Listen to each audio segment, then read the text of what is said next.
किमस्ति गुरु कृपालो कृपया वदेत विश्वेषु पादाम्बुजदीर्घ नौका अखिल दुरित पुण्यम दंदनम देहि वाजम भवजलनिधिपूतं पावनं पावनानां परम पुरुषधामं प्राप्तं स्वासितानां श्रीराम चरण चरणं सततं नमामि। नारायणं नमस्कृत्यं नरं चैवं नरोत्तमं देवीं सरस्वतीं व्यासं ततो जयमुदीरयेत्। मंगलम भगवान विष्णु मंगलम गरुड़ध्वज मंगलम पुंडरीकाक्षो मंगलायतनो हरिः। मुखं करोति वाचालं पंगुं लंघितं गिरिं यत्कृपातमहं वन्दे परमानन्दमाधवम्।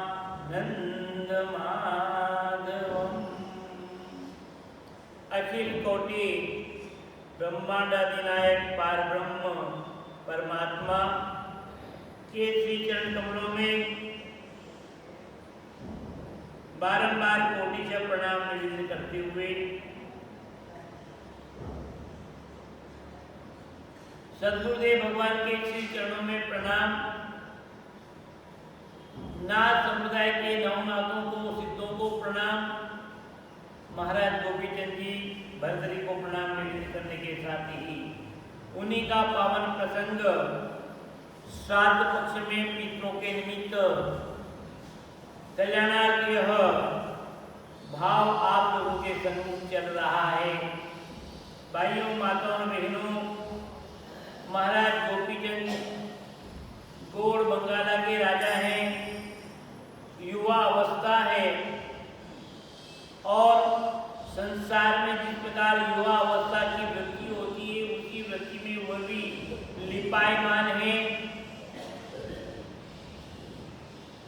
माँ उनके भविष्य को जान करके बड़ा मन में विचार करके तो मृत्यु का ग्राहक हो जाएगा ऐसा मान करके माँ वैराग्य की बात कहती है और उसको सुन करके कितने ही बार प्रश्न उत्पन्न होते हैं उसके मन में कि माँ कैसी बातें करती हो तुम। संसार के लोग तो अपने पुत्र को राज्य देते हैं, संपदा देते हैं और उसका विवाह शादी करते हैं और तू जो है मेरा पूरा परिवार घर बार सब है और फिर इनको छुड़ा कर तो मेरे को वैराग्य की बात करती है। और सर के तो माँ मेरा दे जोग कठिन मनो अति बलो रे मेरी मेरा दे मैया गाव चूरी काहे माँ अयसया नहीं जाई मेरा दे जोग करंताय जोगेश्वर खप गया रे मेरी मेरा दे मैया जोग सधन का काम बहुत कठिनाई। गोपीन जी महाराज कहते कि माँ बहुत कठिन है साधु बनना जोगी और कितने ही व्यक्ति जोगी बन गए पर पूर्णता को प्राप्त नहीं कर पाए, पूर्ण हो नहीं पाए।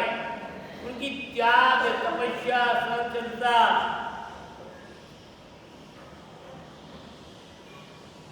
बड़ा कठिन मामला है। इसलिए माँ मैं दूसरा काम कर सकता हूँ पर साधु बनना बड़ा कठिन है।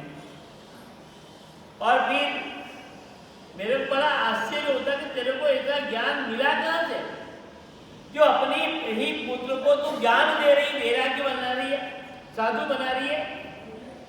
तेरा जन्म राजमहलों में हुआ, राजघराने में हुआ, पर्दे में तू रहती थी, शिक्षा दीक्षा बाल्यकाल में कहाँ हुई? और ऐसा ज्ञान ऐसा कौन महात्मा मिला, ऐसा कौन साधु मिला जिसने तेरे को ऐसा ज्ञान दिया और वो ज्ञान तू मेरे ऊपर प्रयोग कर रही है? ये ज्ञान तो तेरे ऊपर ही आ जाना चाहिए, दूसरों को कहने की क्या जरूरत है? जब प्रश्न पूछे तो मां कहती कि बेटा यही तो गलती हुई मेरे से भी, और जब मेरे से गलती होगी तो मैं नहीं चाहती हूँ कि कोई मेरा औलाद भी इसी गलती करे।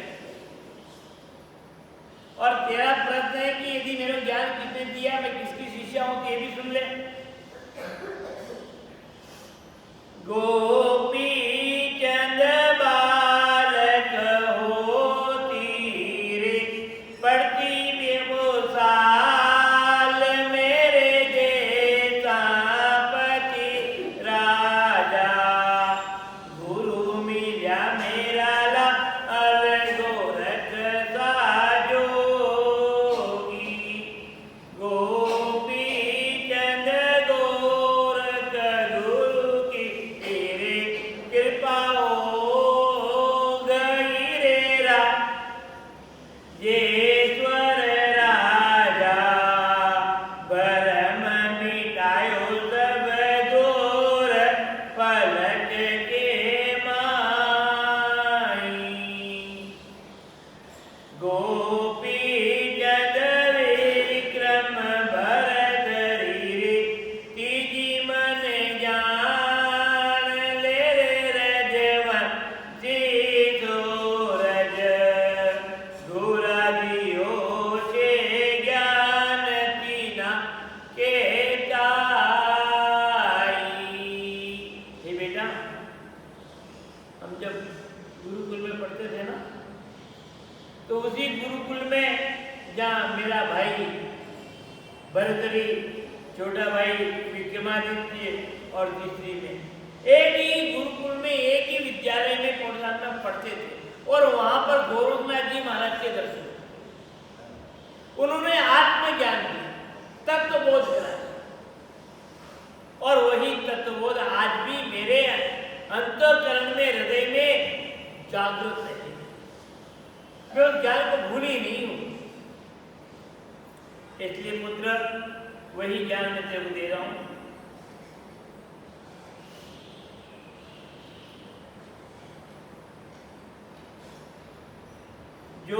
जोगेश्वर चरण लगाया रे, कृपा कर गया रे जोगेश्वर पूरा, फिर भूलन की रे लाल में ना देना आई। गोपी चंद गणित जो गारे, दाना खप गया रे रजवंती राजा, तो बालक कीरा अधिकाया किरनाई।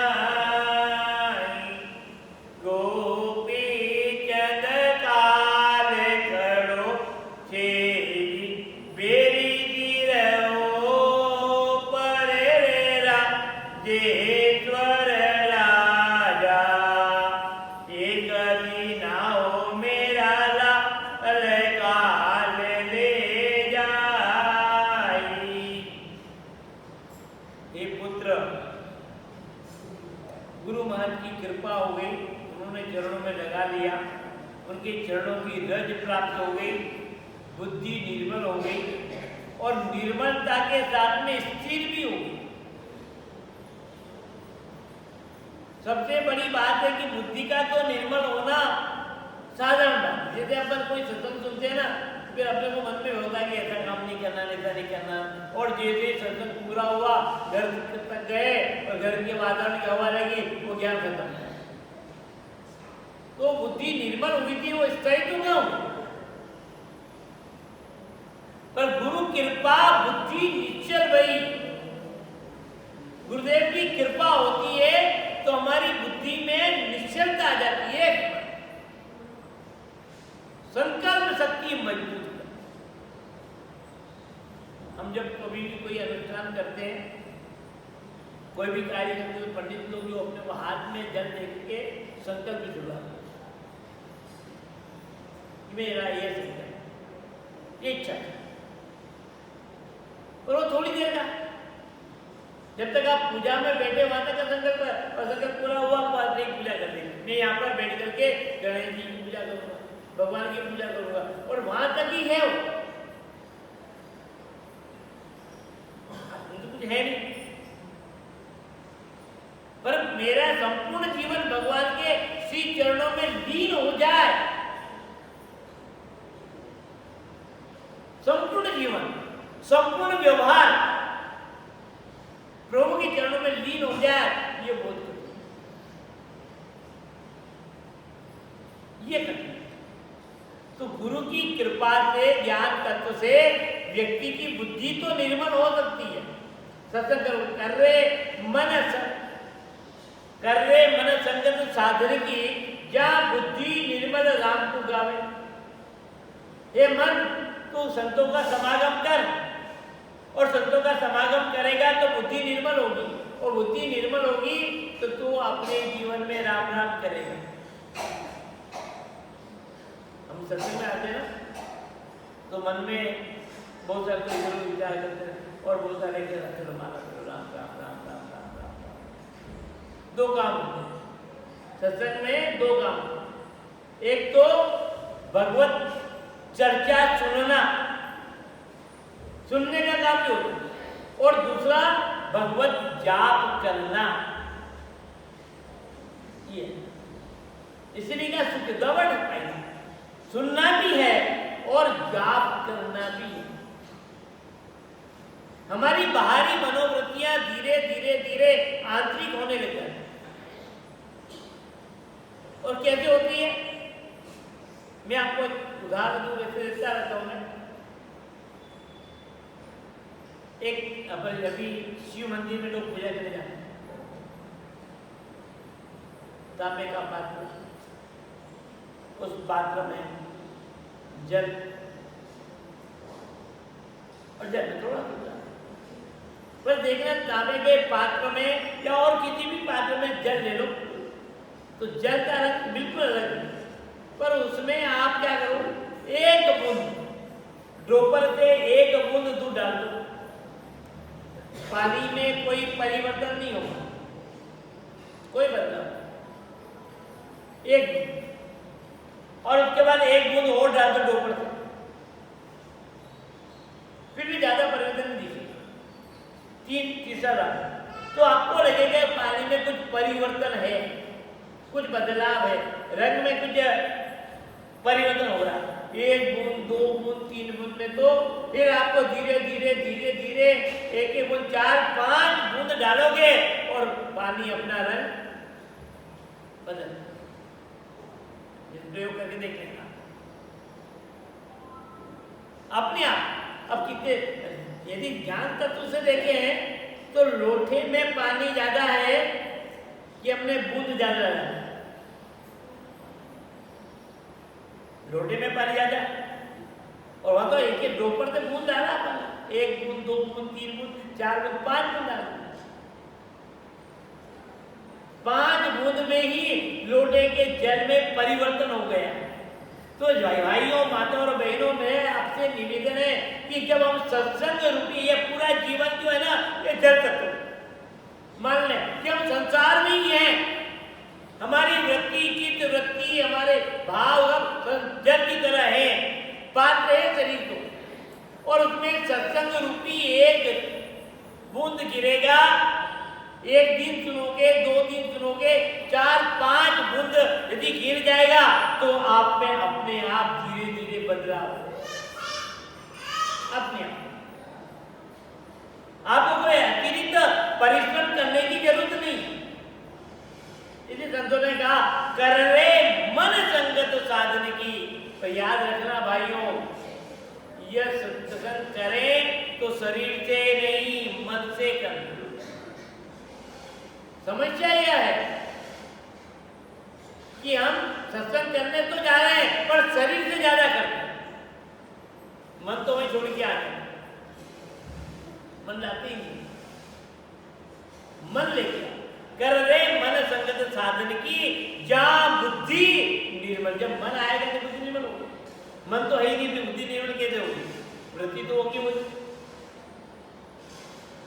तो मन, ये मन। आइए अपने प्रसंग पर। गुरुदेव की कृपा हो गई और उनके चरणों में चरण रज मिल गई मेरे को, चरणों तक मिल गया मेरे को, और मेरी बुद्धि निर्मल हुई और मेरे को तत्व की ज्ञान। और फिर मैंने देखा कि संसार में कितने ही राजा महाराजा आए और सब खप गए। उनका नामो निशान आज कोई पूछने वाला नहीं। किसी जमाने बहुत नाम जब थे बहुत याद कर, पर आज उनको ये शरीर का कोई अस्तित्व नहीं, काया स्थिर है ही नहीं। बचपना था, बचपन चला गया। किशोर अवस्था आई, वो भी चली गई। जवानी आई, वो भी चली गई। क्षणे क्षणे नूतने इस शरीर में एक एक क्षण में परिवर्तन हो रहा है। ये शरीर लोग कहते हैं संसार परिवर्तनशील, मैं कहता हूं शरीर परिवर्तनशील। शरीर संसार परिवर्तनशील नहीं है, ये शरीर परिवर्तनशील है। और अपने को लगता है कि जिस प्रकार आप ट्रेन में बैठे हुए हो और स्टेशन पर आपकी गाड़ी खड़ी हो,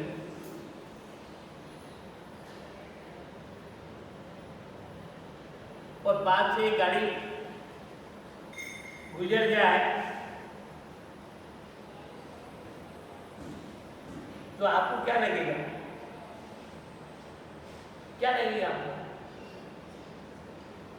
आप तो स्टेशन पर हैं, गाड़ी में बैठे हैं, गाड़ी आ रही है, पर आपको ऐसा महसूस होगा मैं चल रहा हूं,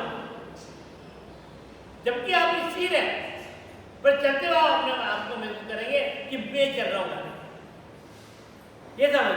उसी प्रकार ये संसार जो है ना, आप ये सोच रहे हैं कि मैं स्थिर हूं और संसार चल रहा है, संसार परिवर्तनशील है। भाइयों, संसार परिवर्तनशील नहीं है, हमारी वृत्ति और हमारे विचार और हमारी काया परिवर्तनशील है। थोड़े दिन जवानी गई, प्रौढ़ावस्था गई, प्रौढ़ावस्था गई, बूढ़ापा आ गया, और वृद्धावस्था, और धीरे धीरे धीरे धीरे शरीर ने भी नोटिस देना चालू कर दिया। फिर भी अपना संभल नहीं पा रहे, न संभल पा रहे न समझ पा रहे। टेका लगाने की कोशिश कर रहे, अरे मकान तो गिरने वाला, तो अब इस मकान की क्या टेके लगाओगे आप? क्या लगा रहे? अब तो आगे का मकान की विचार कर लो, सोच लो कि मुझे क्या करना है। अब अगला मुकाम क्या है? अगला मुकाम कहाँ है? यहाँ यात्रा में जाते हो, एडवांस बुकिंग करते हो, आगे जाके वहां से वहां को बुकिंग। पर इस काया का और काया में रहने वाली आत्मा का आपने बुकिंग कराई क्या? कि अगला मुकाम क्या है? इसमें मुकाम 84 लाख है और सबसे श्रेष्ठ किया है। अब आप उससे वापस चाहो तो नीचे उतर सकते हो और चाहो तो वापस ऊपर भी चल सकते हो, और इसके लिए आपको कोई प्रतिबंध नहीं है, कोई रोकने वाला नहीं, कोई मना करने वाला नहीं है। आप किधर भी जा सकते हो, आप नीचे भी उतर सकते हो, ऊपर भी जा सकते हो। पर संत महात्मा गुरु आपको कहते हैं कि भैया नीचे मत उतरना, ऊपर चलो। रे जाग मुसाफिर और भाई, अब रेल कहाँ जो तो ये मुसाफिर जग जा, ये यात्रा चल रही तेरी, ये मनुष्य शरीर रूपी सुबह हुई है। अब सोने का मौका नहीं है, खोने का मौका नहीं है, रोने का मौका नहीं है, समझने का मौका है। तो गोपी चंद जी को मां यही तत्व बोध करा रही। अरे गोपी चंद तेरे सिर पे काल रहा, गोपी चंद खाल खड़ो चेरे वेरी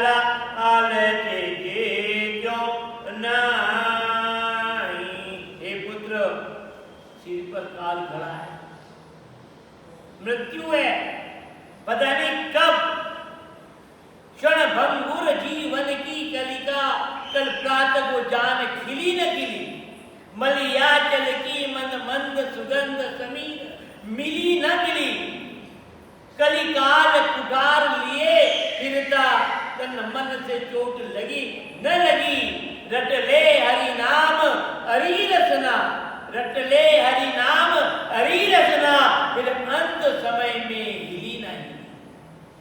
एक जन्ममूल जीवन है, क्या भरोसा कि कल होगा कि नहीं होगा, कल हम देखेंगे कि नहीं, आशाएं तो बहुत लग रहे हैं, कल्पना कितनी भी कर ले, पर कोई प्रामाणिकता है, एक क्षण में क्या हो रहा है,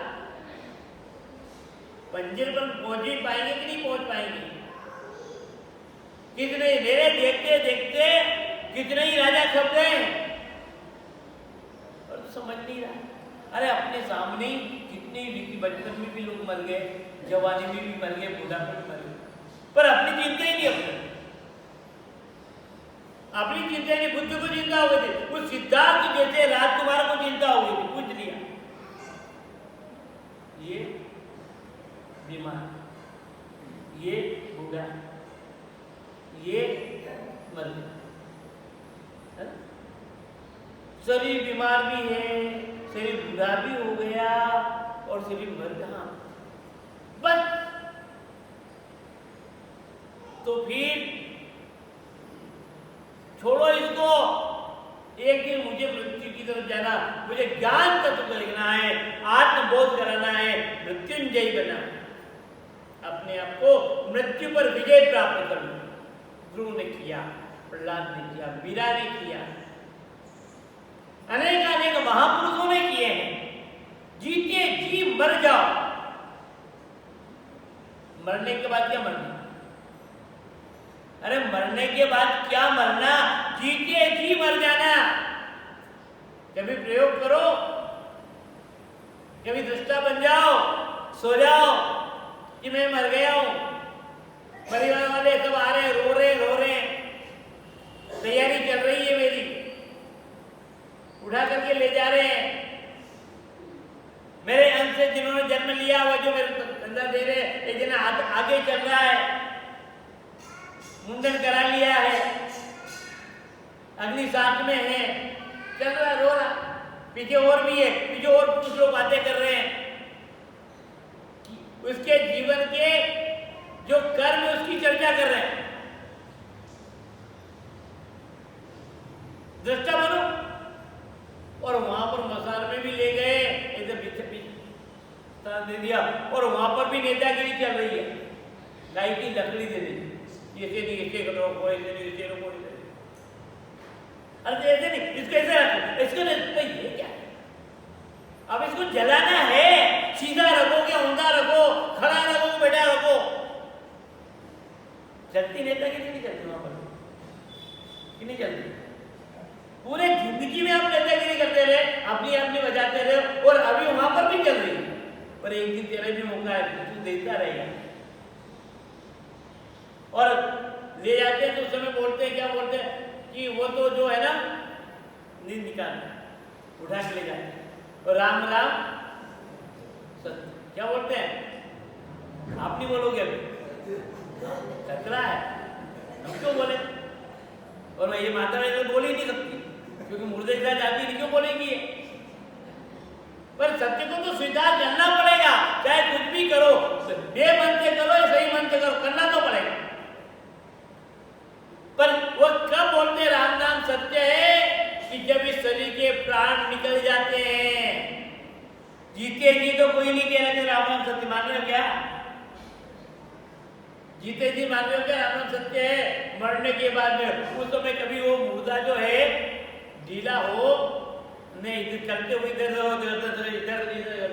करता, तो कहता है नहीं झूठ बोलती हो, तुम पहले कहते मेरे को, अब मैं कर ही नहीं सकता, अब कह रहे हो तुम मेरे को, अब कह रहे हो अब मैं चल नहीं सकता, बोल नहीं सकता, देख नहीं सकता, अब तो जो है 4 जने उठा के ले जा रहे हैं, अब कह रहे हो तुम मेरे को, पहले कहता है मैं चलता था जब तो कहा कि ये कर ले, यहाँ जाना, वहां जाना, और अब कह रहे हो, मैं पहले सत्य का रास्ता पकड़ लेता।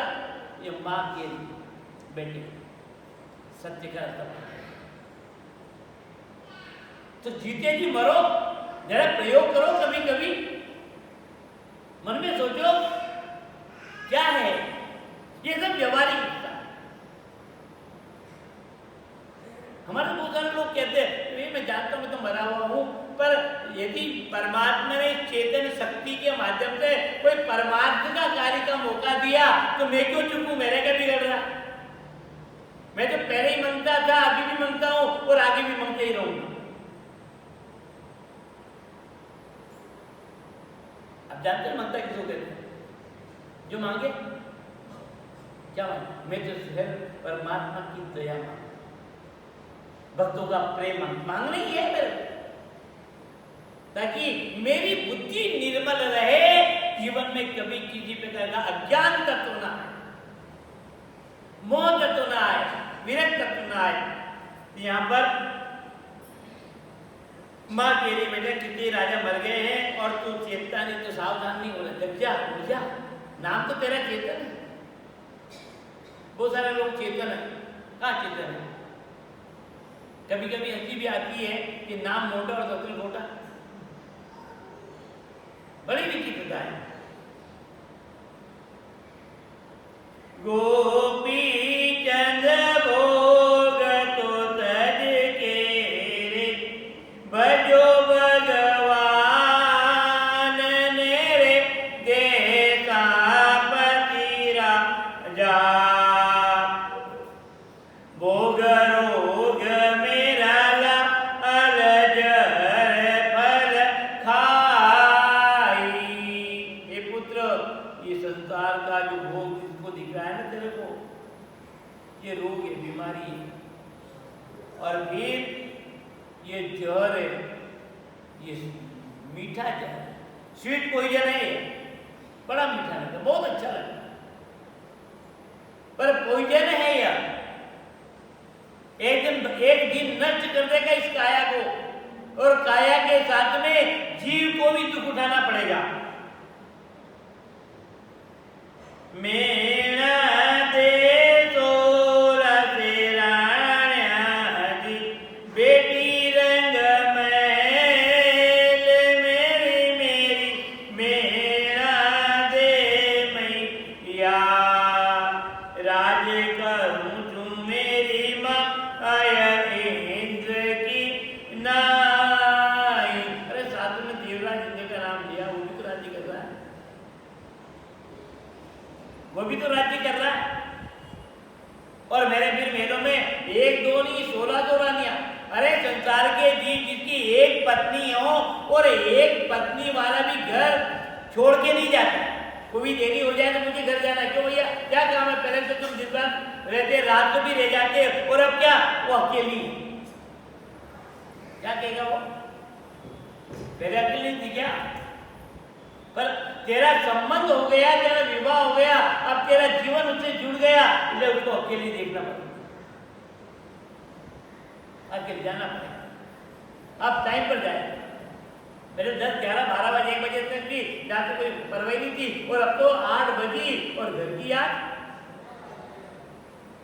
तो माँ कैसी बात कर रहे, देवराज इंद्र भी तो है, तो कितने रहने, और मेरे तो एक पत्नी जिसके हैं वो भी नहीं जोड़ सकता है, तो मेरे तो 16 तो है, और 1200 कन्या बेटियां भी है, और मैं राज्य जो इंद्र की तरह कर रहा हूँ।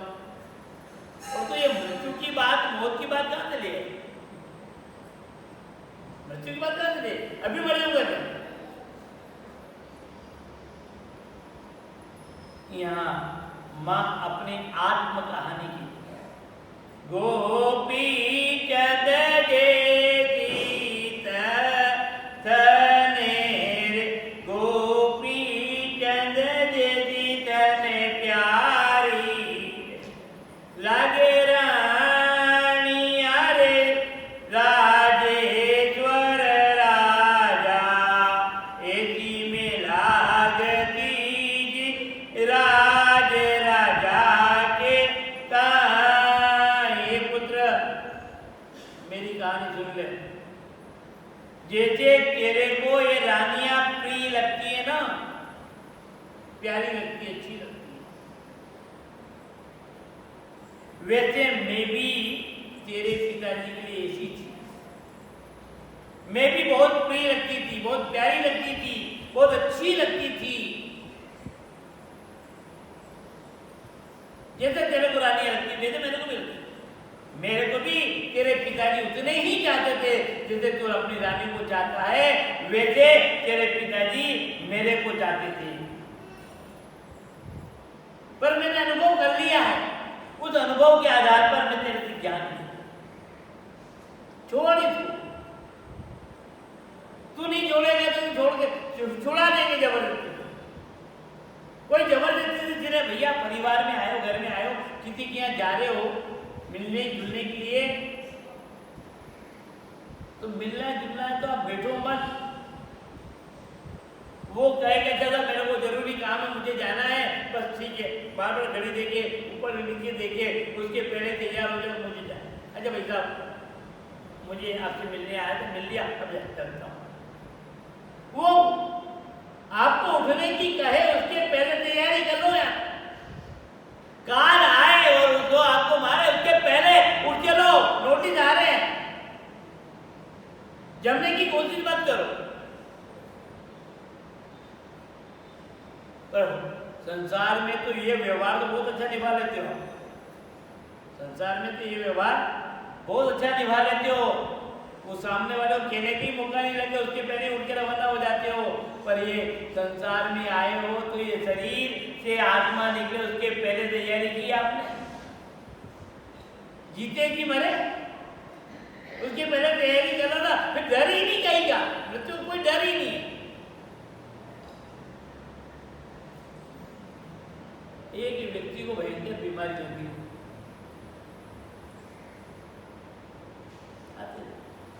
और वो ऑपरेशन से डरता है। 3-4 साल तक वह जो है मैं मर जाऊंगा, मैं मर जाऊंगा, ऑपरेशन से डरता, ऑपरेशन नहीं कर, पर रोज कष्ट उठाए, बड़ी तकलीफ, परिवार वाले तो उसकी तकलीफ को देख नहीं सके, और उसको एक ही डर कि मैं मर जाऊंगा।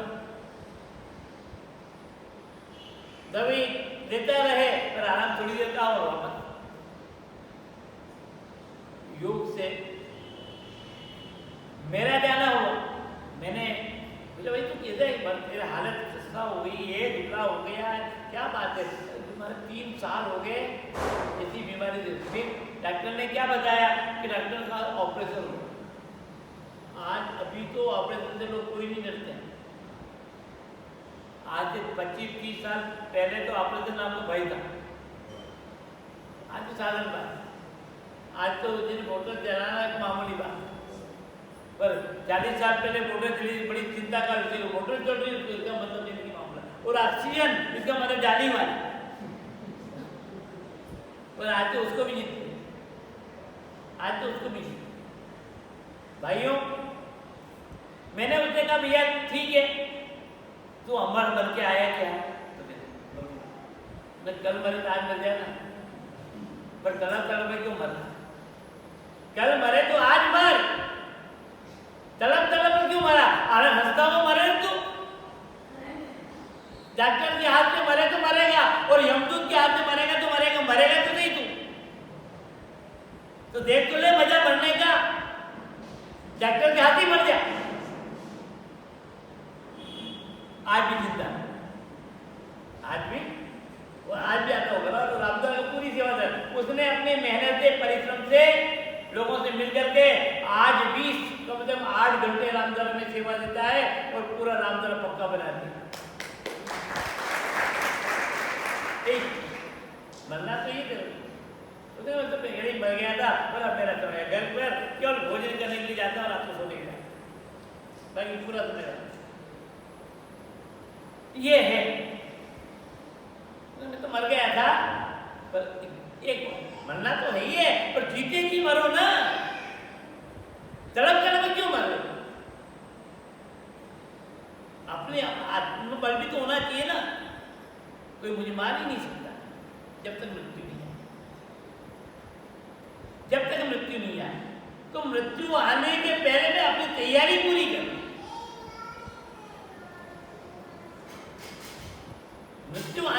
तैयारी पूरी, हम डरते इसलिए कि तैयारी नहीं है। विद्यार्थी परीक्षा से इसलिए डरता है कि उसकी तैयारी पूरी नहीं है, और जिस विद्यार्थी की तैयारी पूरी है वो परीक्षा से डरेगा ही नहीं। वरना वो बहानाबाजी करता कि तैयारी पूरी नहीं हुई थी, कोर्स पूरा नहीं हुआ, ये पूरा नहीं हुआ, ये नहीं हुआ, और कोर्स से आगे ये आ गया, ये आ गया। ऐसा तेरे कोर्स नहीं है, सिलेबस में सब लिखा है, तैयारी पूरी नहीं है, इसलिए तू डर।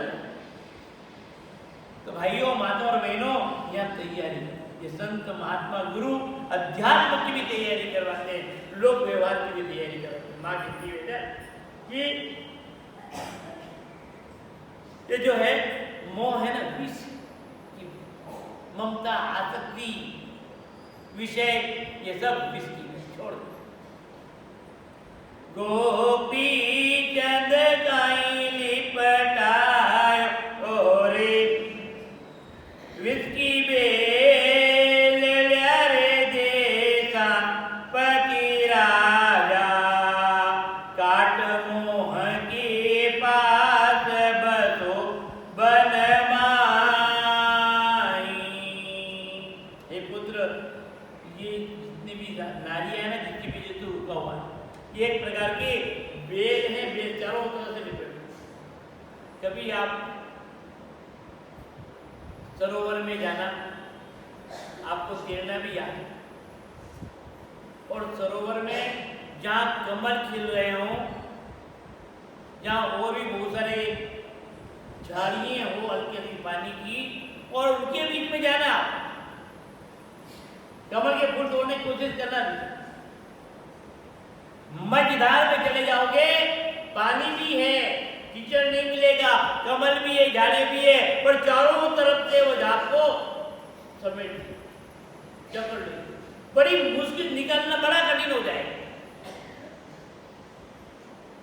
वो आपको जाएगी वहीं, अब आकर तुम तो फूल का फूल ले, कमल का फूल तोड़ के ले आए, और आपने लगा दी, चला तैरना भी जानते हो, और उन झाड़ियों का अनुभव नहीं है आपको कि इसके अंदर जाऊंगा तो हो सकता है चारों तरफ लिपट जाएगी, और चारों तरफ से लिपट जाएगी तो हो सकता है मेरे हाथ पांव जाम हो जाए, और हाथ पांव नहीं हिलेंगे, तैर नहीं सकूंगा, और बेमौत मारा जाएगा, मृत्यु निश्चित है। और जो व्यक्ति सावधान होता है ना, सतर्क रहता है, वो फूल भी ले आता है और झाड़ियों से भी निपट जाता है। तो भाइयों, माँ कहती कि ये सब तेरी पत्नियां ना, जो तेरे को बहुत प्यारी लगती है, वेरी वेरी लवली, ये सब एक दिन तेरे लिए जहर बनेगी, जहर। इसलिए पहले दिन चेत जा। मेरे कोई भी राजा जी ऐसे ही मानते थे, ऐसे ही मानते थे, और मैं भी उनको ऐसे ही मानता। जो तेरी वृत्ति है वैसी वृत्ति तेरी रानी की भी तेरे वृत्ति, जो मेरे पति की मेरे प्रति वृत्ति थी वैसी वृत्ति मेरी भी उनकी प्रति थी, पर मुझे गुरुदेव का ज्ञान मिल गया, वो संसार से नहीं रहे, चले गए। गोपी चंद बाबल तेरा जी मुझको तज गया रे राजेश्वर राजा, भक्ति धुनी जो मेरा अल गया छिटकाई। हे पुत्र, तेरे पिताजी भी मेरे को छोड़ दिए, जिस प्रकार की भक्ति धुनी में लगती, आज भी मैं उनके विरह में धड़क रही हूँ, उनकी याद में धड़क रही हूँ, बार बार आंसू बहा रही हूँ, तड़प रही हूँ उनकी विरह, धुनी चल रही है, काई की विरह की, वेदना की। अपने आप को अनाथ मानती हूँ, अभाव करती हूँ, पर ये दिन आएगा ऐसा मैं भूल गई, ऐसा मैं भूल गई। मुझे इस दिन की भी तैयारी कर लेना चाहिए थी। ये तो थोड़े समय का साथ है। पुत्र, अब मैं नहीं चाहती हूँ कि तेने मेरा दूध पिया, मैं नहीं चाहती हूँ कि तू मेरे गर्भ से जन्म लिया, तेरी भी एक ही मृत्यु हो। मृत्यु के पहले मैं तेरे को जो है, देख, तेरी काया अमर हो जाए, स्थिर हो जाए, कभी भी देखिए ऐसा कैसा नहीं कैसा था।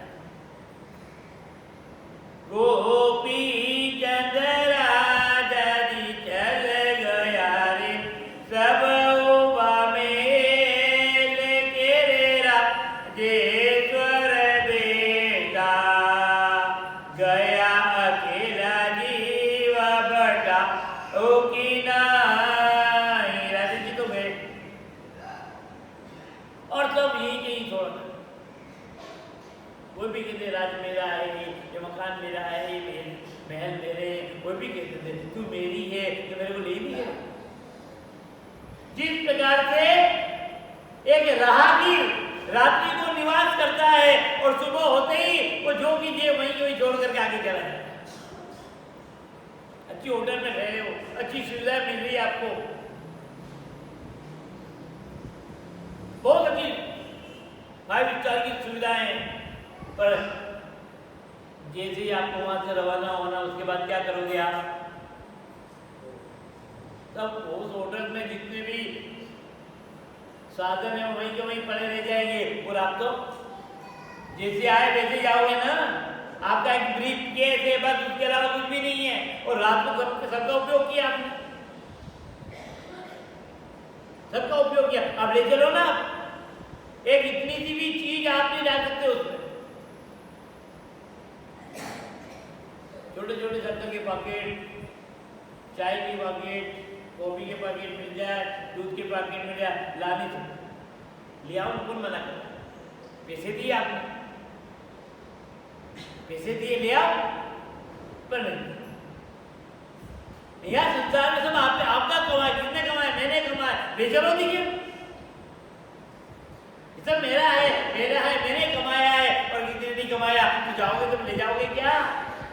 बेटा तेरे पिताजी के सब यही कहते थे, पर मैंने अनुभव कर लिया कि मुझ जैसी को भी वो छोड़ के जाएगा। कहीं भी नहीं कहा मैं जा रही हूँ, टाटा बाय बाय, ये भी नहीं कहा।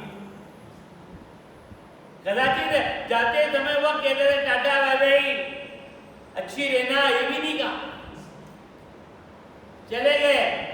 ये स्थिति आएगी बेटा।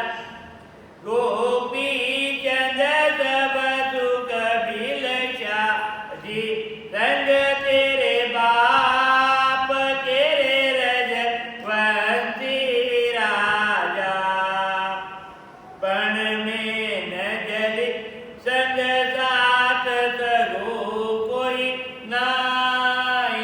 तेरे पिताजी के साथ मैंने अनेक प्रकार के सुख का भोग किया, उस शरीर का मैंने बड़ा आनंद लिया, रस लिया, उन्होंने बहुत रस दिया। पर मैं तो ऐसी की ऐसी, वो जलते गए, वो जले गए, जल गए। बस मैं वो तो मैं तो गई, मैं तो मरी नहीं। थोड़ी देर आंसू बहा लिए, रो लिए, छाती पीट ली, मरी क्या उसके साथ? पत्नी का साथ कहां तक? धन है तो जमीन में रह जाएगा, धन है तो जमीन में, बैंक में। पत्नी है तो डेहरी तक चलेगी, बंधु बांधव है तो मजान तक चलेंगे, शरीर है तो अग्नि तक चलेगा। पर शरीर में बसने वाली आत्मा को तो अकेले जाए। कौन कितना साथ है? इसके लिए सब मेरा मेरा कहाँ है? मकान साथ चला क्या? कोई मकान कभी कह दे भैया तेने मेरे को नींव जो इतना बड़ा बनाया और तू जा रहा है तो मैं भी तेरे साथ चलूं, फिर हुआ क्या? ते मंदिर खाली पड़े, ते मंदिर खाली पड़े, बेसन लागे का घर घर नौबत वाजती, जहां होती छती तो राग। और ते मंदिर खाली पड़े, बेसन लागे। देख लो महलों को, क्या चीज है जहां कोई भी जा नहीं सकता था। आदमी क्या करे? बड़े बड़े राजा महाराजाओं के जो खंडर मकानों को देखो, महलों को देखो, कभी मेरा क्या है? ये बहुत बड़े शक्ति संपन्न थे, बहुत बड़े ताकतवर थे, बहुत बड़े योद्धा, बड़े बुद्धिमान थे, पर सब कुछ भी। तो बेटा मेरी बात मान, सब छोड़, सब तज और राम भज। सब छोड़ करके एक परमात्मा का भजन कर। यदि गाया मर गए। गोपी चंद रोय रोय नेतर जी, मेरा चल गया रे दे सापति राजा, पण तेरा बाबल को मेरा लाल दिखा कहूँ नहीं। उनके लिए रोते रोते मेरी आंखों में भी अंधापन आ गया, आंखें सूखी, धुंधलापन आ गया, पर आज तक जाने पर दिखाई नहीं दी, आवाज भी नहीं, कुछ पता ही नहीं।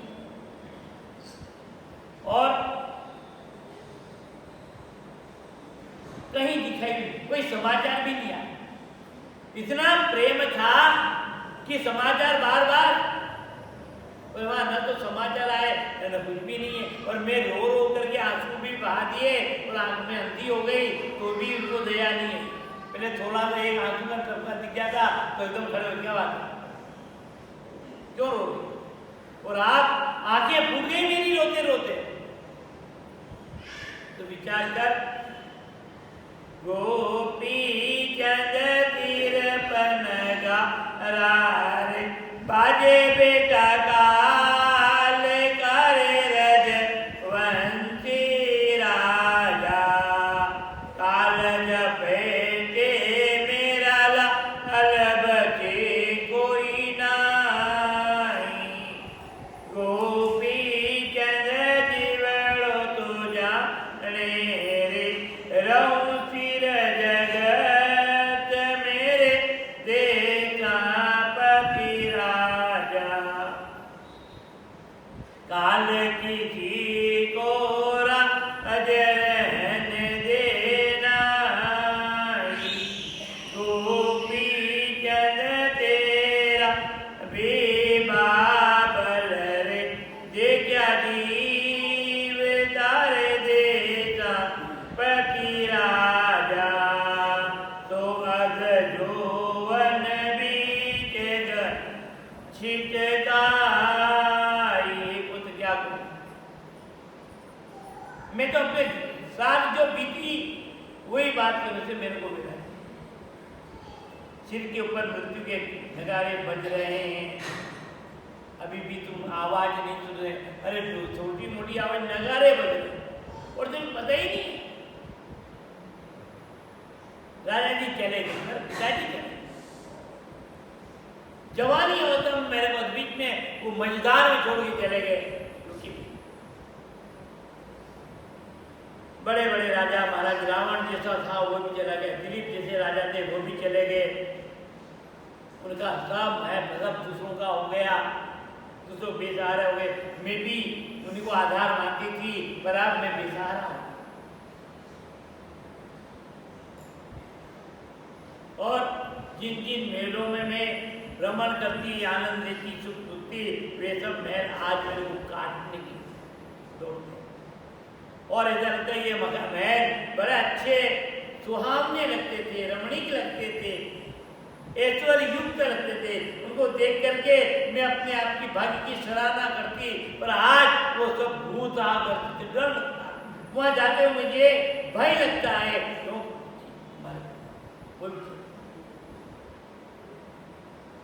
गोपी चंद जिन महलों में जी, राजा संग भी राज तीरे देशा पति राजा, विभूत भवन जो आज लगे मेरे ताई। और वही महल भूत के समान लगते।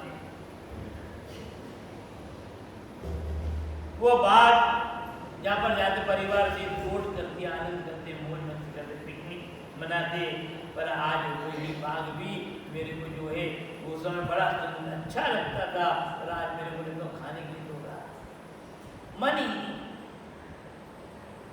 जिस पुत्र जिस चंदन की छाया में हम बैठते थे, आनंद की चर्चा करते थे, खुशी होते थे, आज वही चंदन तो है, पेड़ भी है, छाया भी है, और वह जैसे चुभती है। गोपी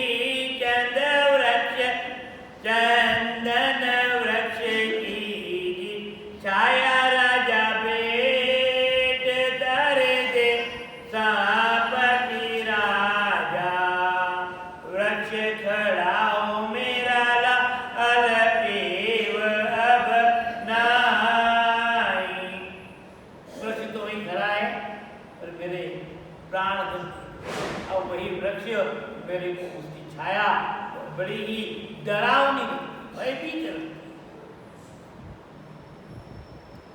और ऐसे ही तेरी स्थिति चल जाएगी। तेरे पुत्र परमात्मा का भजन कर और दान। गोपी चंद से चल जा शीर भज कर तार मेरे जे सापति राजा कर सुकृत धन पाय दया उरला आई। हे पुत्र परमात्मा का भजन कर ले और शुभ कार्य करने का संकल्प ले ले, परोपकार करने का संकल्प ले ले और प्राणी मात्र के प्रति दया, बदले की भावना मत। इसने मेरे को ऐसा कह दिया मैं भी देख लूंगा, ऐसा मत। प्रति बदल दे, विचारधारा बदल दे। दुनिया को बदलाने की जरूरत नहीं है, अपने आप को बदल, संसार बदल। और उन्होंने बहुत लंबा चौड़ा राज्य ऐश्वर्य फैलाया। तू कह रहा ना एक चौथाई धर्मी राज्य में रही है, ये उन्होंने बढ़ाया, तू थोड़ी लाया। गोपी चंद तेरे बावल की रे माया जोड़िए कटीरे रज वंशी रे राजा पर धरी रही रे मेरा अलगरा के माई। ये चल अचल संपत्ति, वैभव अटाटूट, हाथी घोड़े रथ पालकी सुभट सेनाएं, तो ये तोपों की सलामी में अपने आप को मगरूर हो रहा है, ये सब उन्हीं की थी, तू तो कुछ लाया नहीं और उसको अब तो अपनी मान रहा है। पर ये सब उन्होंने इकट्ठी की, पर कोई चीज साथ कोई साथ। गोपी चंदरी तो हाथारे राजा उठ गया रे मेरा राज दीवाना पीछे रही हो मेरा लाल भले अरबुरा आई। ये पुत्र इतना सब कुछ उन्होंने एकत्रित किया था पर खाली हाथ गए। कहते ना बंदी मुट्ठी आए थे और हाथ पसारे जाओ।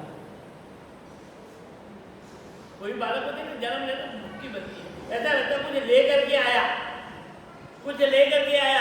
और जो मरा हुआ व्यक्ति है मृत्यु, वो उसको देखा हाथ, वो कहता मैं आया था जो अपने अच्छे बुरे कर्म लेकर के आया और यहाँ पर अच्छे बुरे कर्म करके चला गया। पर जाते समय जो जिन्होंने पाप करके या पुण्य करके जो भी कमाया और जो भी धन संपत्ति यहाँ की यही, और खाली अब कुछ भी नहीं ले जा, कुछ भी नहीं ले जा, फिर भी अपने सबक नहीं ले, कुछ भी नहीं आया तो बंदी बांधी आया था और जा रहा हूं तो खाली है ही नहीं।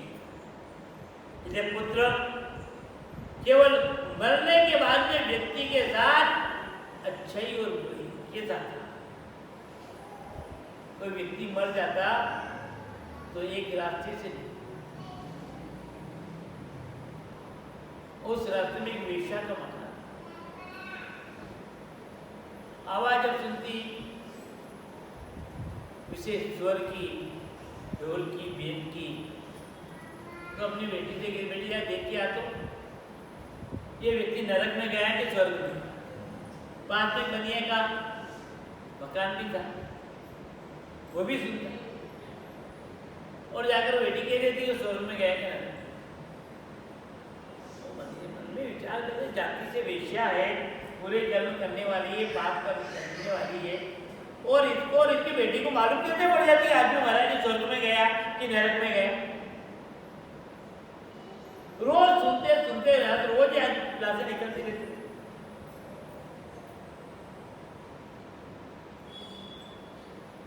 आखिर में एक दिन उसे रहा नहीं गया, वेश्या से कि देवी तो रोज पाप करती वेश्या आ जाती है, नीच कर्म करने वाली है। पर मेरे तो समझ में नहीं आया, मैं दान करता हूँ, पुण्य करता हूँ, माला पहनता हूँ, मंदिर जाता हूँ और पाप कर्म से बचता हूँ और तू तो रोज करती है, पर फिर भी मेरे को मालूम नहीं पड़ती है कि नरक में गया कि स्वर्ग में गया, और तुम्हारे घर तेरी बेटी को कैसे मालूम पड़ जाती है? उसने कहा उसमें क्या बड़ी बड़ी बात क्या कि ये जो है ना, मैं अपनी बेटी देख किया तो स्वर्ग में गया कि नरक में गया, तो व्यक्ति तो आगे चला जाता है, पीछे 5, 10, 15 व्यक्ति धीरे धीरे बातें करते हैं कि आदमी ने अच्छे काम किए कि बुरे काम। कोई लोग कहेगा साहब